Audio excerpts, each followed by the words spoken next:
Well, out there somewhere, I don't know if you can see it, are the mountains we've just come back for, and you've just seen us come back in. And yeah, we left a few hours ago, but it was pretty wild. And what do you think of my new tent? This is my new piece of gear. It's pretty good. It's kept us all dry and yeah, dry and warm out of the elements. And we certainly hit the elements today when we were up that mountain. My God, we'll cut to me in a wee minute or two. But yeah, glad to be back in. It was pretty tough going out there today. So we'll cut back to us about 5 or 6 hours ago as we're heading up the mountain. And if you come back, depending if I can tidy this place up, I might give you a tour of my new tent at the end of the video. Right, here's us heading up the hill with a bit of hope, which didn't really last.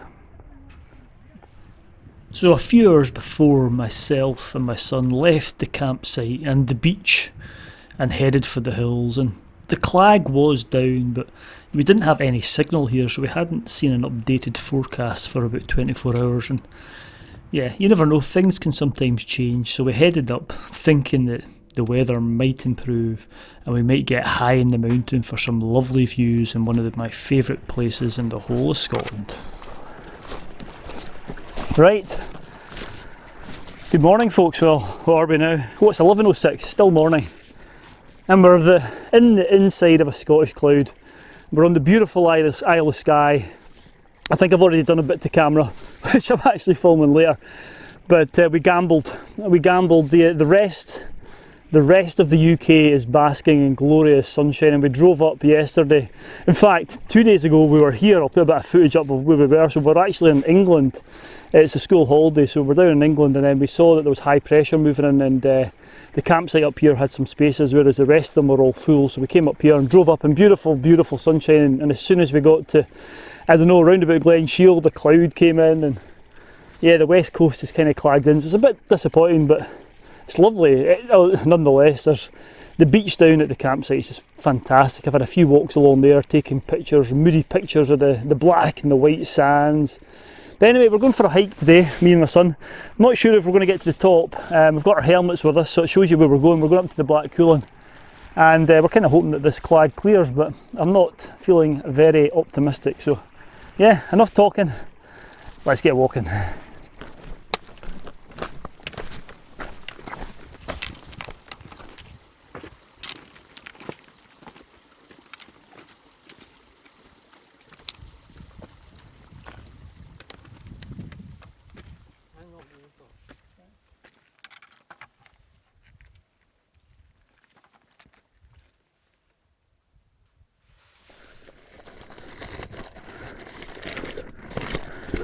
Right,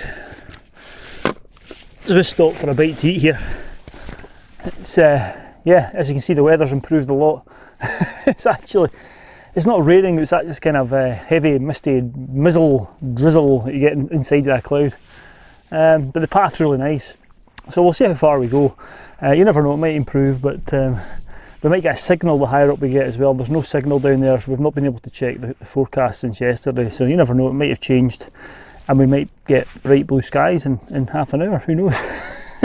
Right, ever the optimist, eh? Let's get something to eat before we head on. So we stopped here just for a bite to eat. On the lower reaches of the mountain, the terrain and the landscape is quite green. There's lots of heather and grasses which surround you, and usually you can see the big black mountains straight ahead, but unfortunately today that wasn't the case.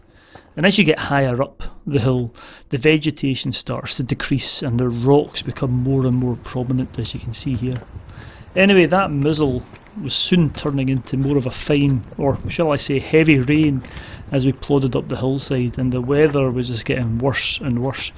You don't really see it too much here, but we were getting soaked through. It really wasn't great. Anyway, usually at this point you get a great view, so I was telling my son, you know, usually you have this big amphitheatre and you're surrounded by these amazing mountains and cliffs of the Black Cooling of Skye. It really is an impressive place. And as the terrain gets rockier. The route finding becomes a wee bit more tricky. The path kind of comes and goes in among some of the slabs. And today they were just running with water. Once again, you don't really see the extent of it here, but yeah, there was scrambles where we ended up getting water going down the sleeves, and our boots were getting filled with water with the waterfalls. It really was, yeah, pretty miserable. Anyway, we were heading for a wee lochen which sits deep in the corrie to make a decision on what we were going to do. We headed up looking for that lochen.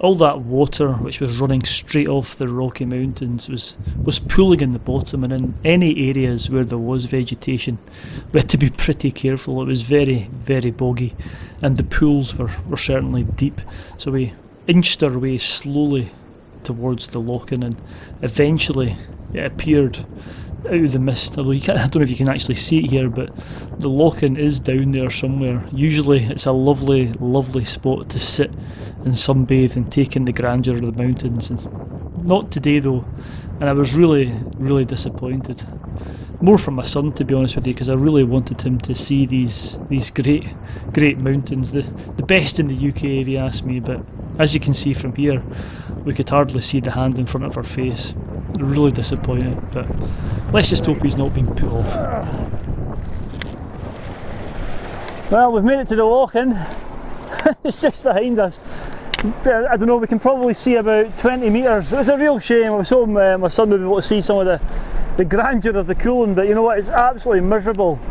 We've met 4 or 5 parties going back who have turned around. In fact, we've only met one person that's made it to the top of the Munro, and I can see why. The paths are all streaming with water, and yeah, it's pretty miserable. My trousers are soaked. I didn't put my over trousers on. My jacket's worked pretty well though, but it's cold, it's windy here. This lochen sits at about 500, 600 metres, and by the time we got up to the top, you're talking it's going to be even windier and even wetter.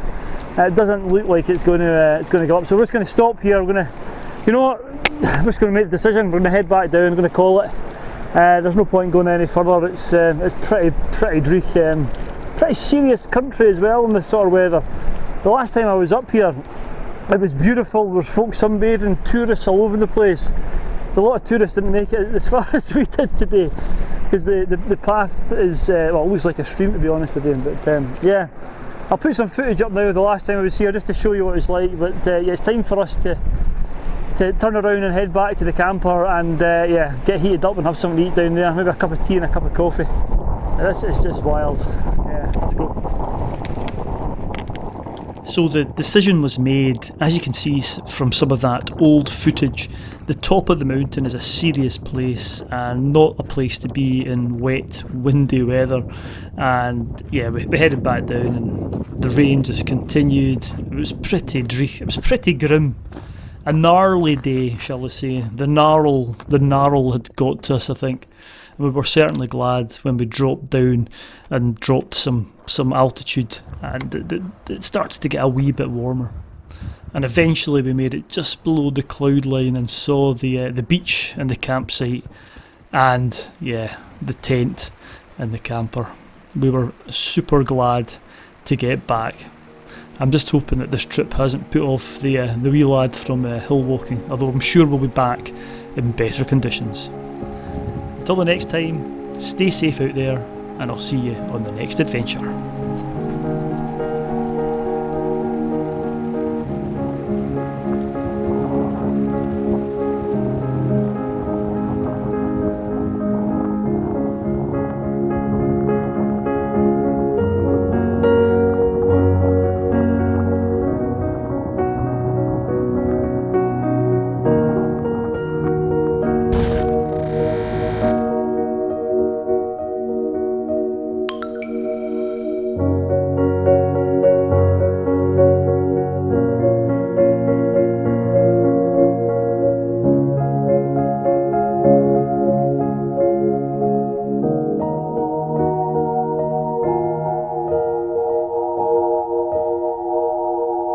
you.